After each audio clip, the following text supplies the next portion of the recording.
After training my new manager for 3 weeks, he told everyone at the office party, he's old, slow, and clueless, that's why he'll always be under me. Everyone laughed, including HR. I just sipped my drink and smiled. Over the next 3 months, I documented every violation, every lie, every expense report he faked. Last Friday, he was escorted out in tears. This morning, he left 19 voicemails. Please. I have a family. Call me back. I just sipped my drink and smiled. Over the next 3 months, I documented every lie, every fake receipt. Last Friday, he was escorted out in tears. He stood on the ballroom stage with his cheap beer and cheaper charisma and said, into the mic, he's old, slow, and clueless, that's why he'll always be under me. Then he raised his cup like he just won Employee of the Decade. The room erupted. Laughter. Cheers. A few damn s from the peanut gallery in finance. Even HR laughed like it was open mic night and not a company party with a full AV team and interns recording on their phones. And me? I just sipped my drink and smiled. I had trained this guy, let's call him Todd, for 3 weeks. He didn't know the difference between gross margin and net profit until I drew him a cartoon with crayons on the break room whiteboard. I sat beside him while he fumbled through quarterly reports like they were written in hieroglyphics. I coached him through a dozen software logins.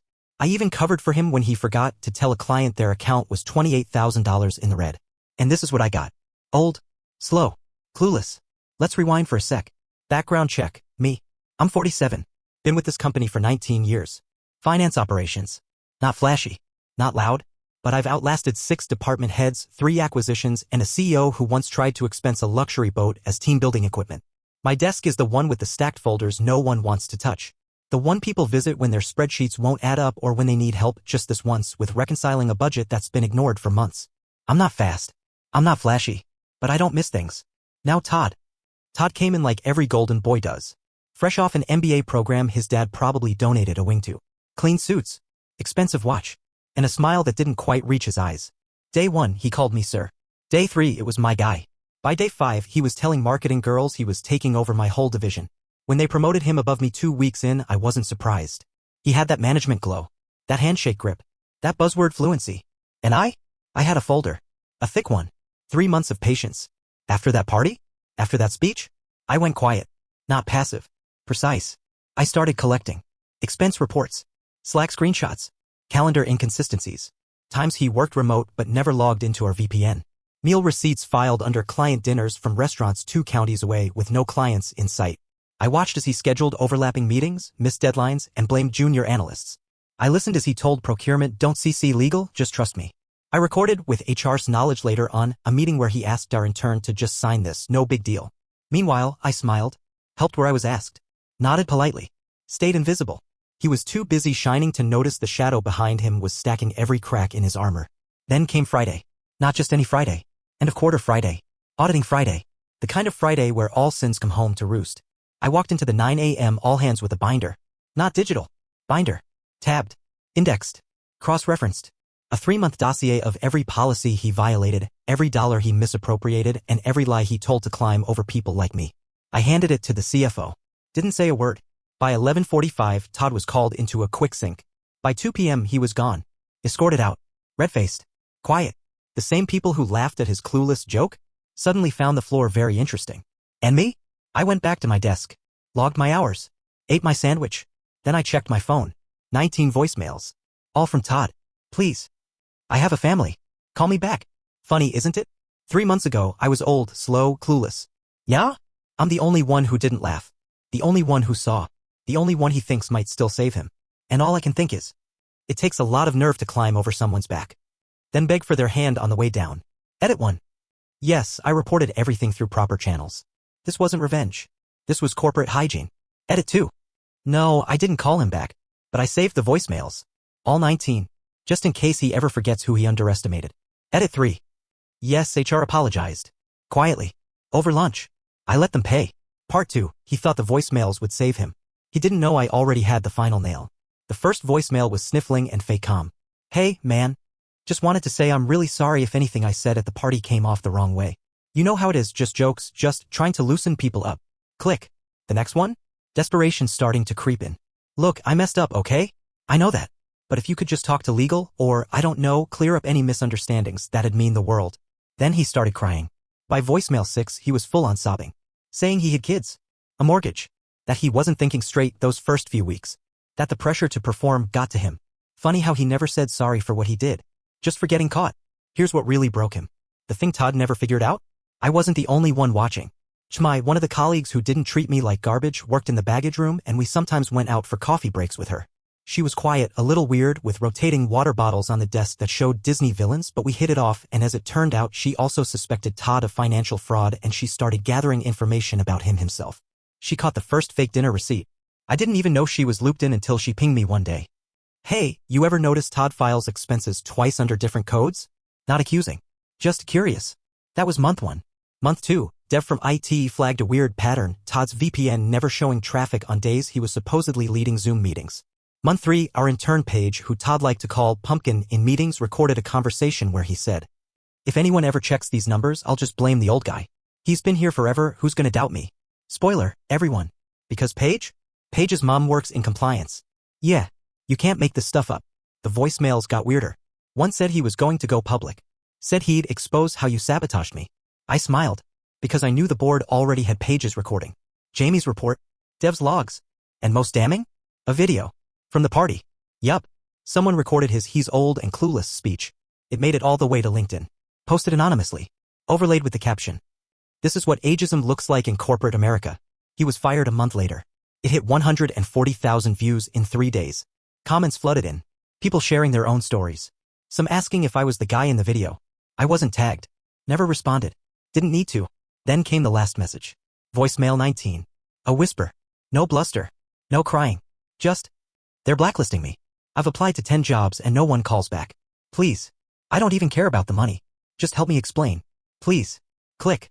I sat there in my cubicle, coffee warm in my hand, watching finance pull up new org charts.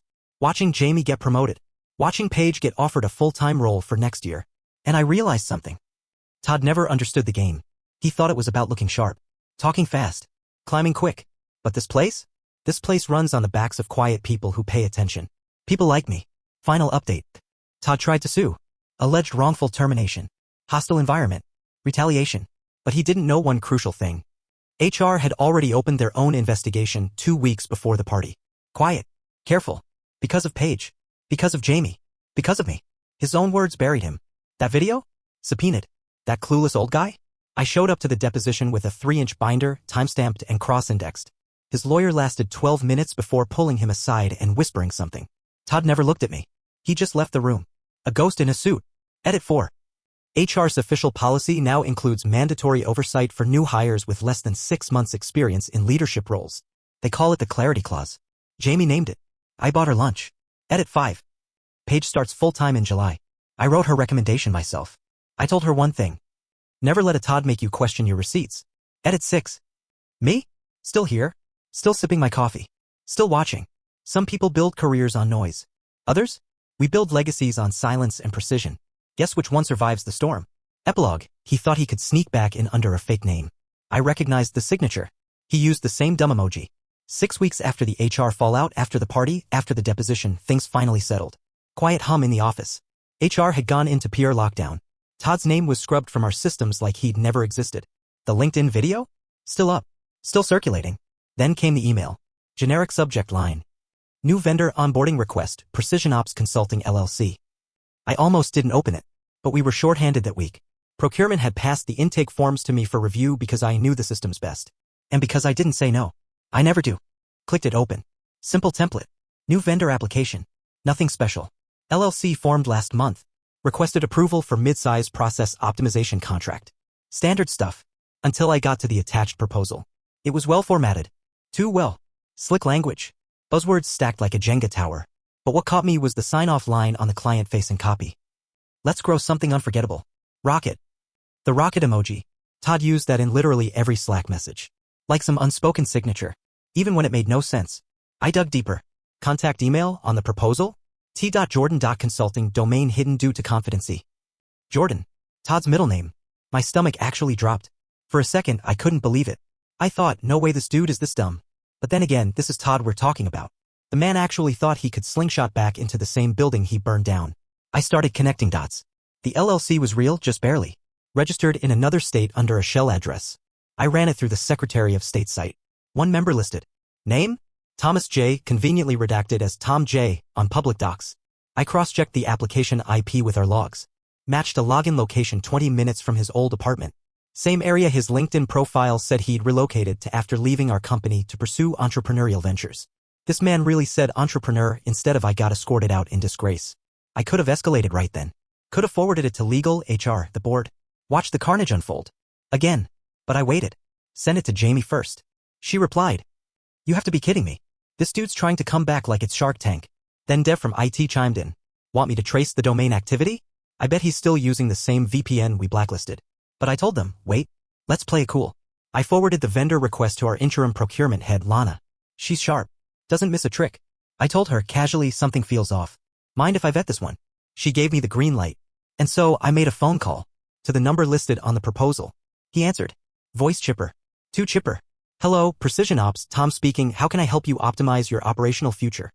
God, the man had a script. I kept my voice low. Neutral. Said I was calling from a mid-size org evaluating vendors and wanted to clarify some past experience. He dropped names. Our names. Mentioned he'd worked closely with senior operational figures, that he'd driven strategy with finance veterans and led cross-functional initiatives at our exact company. Just didn't say he got fired. Didn't say he'd been walked out like a felon. Then I asked any references we could contact. Silence. Then, unfortunately a lot of my team has turned over recently. But I could maybe get one or two. Would internal documents help instead? I told him I'd follow up. He said, "Looking forward to it, man. Rocket." Yup. Still that emoji. I called a meeting. Me, Jamie, Dev, Lana, and legal. I printed the vendor form. Highlighted the signature. Played the voicemail where he begged me to call him back. Then showed the business email. The registration docs. The rocket emoji. Lana's jaw dropped. Is he trying to launder his way back into the vendor list? Legal confirmed the LLC was new, but the liability attached to Todd personally could be catastrophic if he ever touched our books again. Especially given the investigation findings. Then Dev said, wait, he submitted a proposal last month too. Different name. Same format. Pulled it up. Same language. Same emoji. Different fake name, TJ Consulting Group. Todd Jordan. This man was cycling fake LLCs like burner phones. We let him think he got through. Lana sent a friendly approval email. Thanks for applying. We're reviewing proposals and may follow up with a small pilot contract for testing viability. He replied within 3 minutes. Amazing. I'll block off time for onboarding prep. Big things ahead, Rocket. I've never rooted harder for a man to hit send. Because as soon as he did, we sent cease and desist letters from legal. CC'd his email, his LLC filing address, and his LinkedIn inbox. I made the subject line. You burned the bridge. Stop trying to rebuild it with napalm. No response for 2 days. Then, a final email. Short. Shaky. I thought maybe we could start fresh. I made mistakes. But I have ideas. Real ones.